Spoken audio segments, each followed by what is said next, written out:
আসসালামু আলাইকুম viewers, welcome back to my channel Zaikas world. আজ আমি আপনাদের চিকেন কোরমা তৈরি করে দেখাবো। উৎসব হোক কিংবা অতিথি আপ্যায়নে আমরা কম বেশি সবাই কোরমা তৈরি করে থাকি। কোরমার পারফেক্ট কালার, টেস্ট এবং ফ্লেভার পেতে ভিডিওটি না টেনে পুরোটা দেখার অনুরোধ রইল। চলুন তাহলে দেখে নেওয়া যাক এর প্রস্তুত প্রণালী। এখানে আমি 400 গ্রাম ওজনের একটা দেশি মুরগি ছোট ছোট করে কেটে ধুয়ে নিয়েছি। তারপর সামান্য লবণ এবং বড় চামচের 3 চামচ টক দই দিয়ে এটাকে ভালো করে মেখে ম্যারিনেট করে সাইডে রেখে দেব আধা ঘন্টা থেকে 1 ঘন্টা। তারপর একটা বাটিতে সামান্য কিছু কাজু বাদাম এবং লিকুইড দুধ দিয়ে বাদামটাকে ভিজিয়ে রেখে দিয়ে ব্লেন্ডারে ব্লেন্ড করে নেব। তারপর চুলায় একটা প্যান বসিয়ে তাতে সামান্য সয়াবিন তেল দিয়ে দিচ্ছি 1 বাটি পরিমাণ পেঁয়াজ কুচি আর খুবই সামান্য পরিমাণ লবণ দিয়ে নিচ্ছি। এতে করে পেঁয়াজটা খুব তাড়াতাড়ি সেদ্ধ হয়ে যাবে। আমার বেরেস্তার জন্য পেঁয়াজ ভাজা একদম কমপ্লিট। এখন এটাকে একটা পাত্রে উঠিয়ে নিচ্ছি। তারপর চুলায় আরেকটি প্যান বসিয়ে তাতে 3 চামচ গাওয়া ঘি দিয়ে দিচ্ছি আর সামান্য সয়াবিন তেল দিয়ে দিচ্ছি। তেলটা গরম হয়ে এলে ফোড়নের জন্য দিয়ে দিচ্ছি তেজপাতা, গোটা জিরে, সাদা এলাচ, কালো এলাচ, গরম মশলা, স্টার অ্যানিস, লবঙ্গ। তারপরে ভালো করে ভেজে এর ভেতরে দিয়ে দিচ্ছি 1 বাটি পেঁয়াজটাকেও ভালো করে নেড়েচেড়ে ভেজে নেব। এমনভাবে ভেজে নিতে হবে যেন খুব বেশি লাল না হয়ে যায়।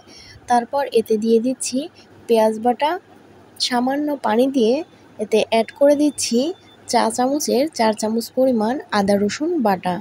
এখানে আমি আদা রসুন একসঙ্গে মিক্সড করে রেখেছিলাম। তারপর দিয়ে দিচ্ছি সামান্য লাল মরিচ গুঁড়ো আর ধনে গুঁড়ো। তারপর মশলাটাকে ভালো করে নেড়েচেড়ে মিশিয়ে নিচ্ছি। এরপর দিয়ে দিচ্ছি কাজু বাদাম বাটা। তারপর 1 বাটি টক দই এবং সামান্য লবণ দিয়ে মশলাটাকে ভালো করে নেড়েচেড়ে কষিয়ে নিচ্ছি। এরপর ঢাকনা দিয়ে ঢেকে এটাকে জাল করব 10 মিনিট।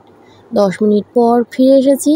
দেখতেই পাচ্ছেন তেলগুলো বাবল উঠতে শুরু করেছে। এখন এর ভেতরে দিয়ে দিচ্ছি ম্যারিনেট করে রাখা মুরগির মাংসগুলোকেও ভালো করে নেড়েচেড়ে মশলার সঙ্গে মাখিয়ে নিচ্ছি। এরপর ঢাকনা দিয়ে ঢেকে আবারও জাল করব 10 মিনিট।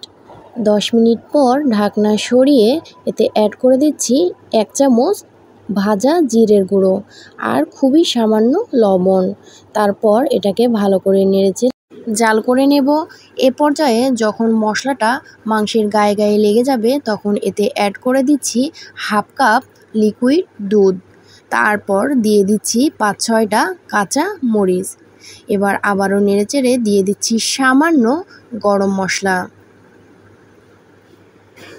মশলা দিয়ে ভালো করে নেড়েচেড়ে এটাকে ঢাকনা দিয়ে ঢেকে জাল করব 10 মিনিট।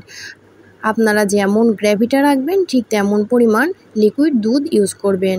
এবার দিয়ে দিচ্ছি 1 চামচ চিনি। আমার রান্না প্রায় শেষ। এবার চুলাটা বন্ধ করে ওপর থেকে পেঁয়াজ বেরেস্তা এভাবে হাত দিয়ে ভেঙে ছিটিয়ে দিচ্ছি। আর গ্রেভিটা আপনারা যেমন চাচ্ছেন তেমন পর্যায়ে এলে চুলাটা বন্ধ করে দেবেন। আমি চিকেন কোরমাটা একটু মাখো মাখো টাইপের পছন্দ করি। আপনারা এই চিকেন কোরমাটা পোলাও কিংবা সাদা ভাত দিয়েও খেতে পারেন। তবে আমার কাছে পোলাও দিয়ে চিকেন কোরমাটা খেতেই বেশি মজা লাগে। তো ভিউয়ার্স, আমার আজকের এই চিকেন কোরমা রেসিপিটি আপনাদের কেমন লেগেছে তা জানাতে কমেন্ট বক্সে কমেন্ট করবেন। আপনাদের ফ্রেন্ডস এবং ফ্যামিলির সঙ্গে রেসিপিটি শেয়ার করবেন। ভিডিওটি ভালো লাগলে একটা লাইক দিবেন। আপনাদের লাইক এবং কমেন্টস আমাকে নিত্য নতুন ভিডিও তৈরি করতে অনেক বেশি অনুপ্রেরণা দেয়। সবাই ভালো থাকবেন, সুস্থ থাকবেন। আজকের মতো বিদায় নিচ্ছি। আল্লাহ হাফেজ।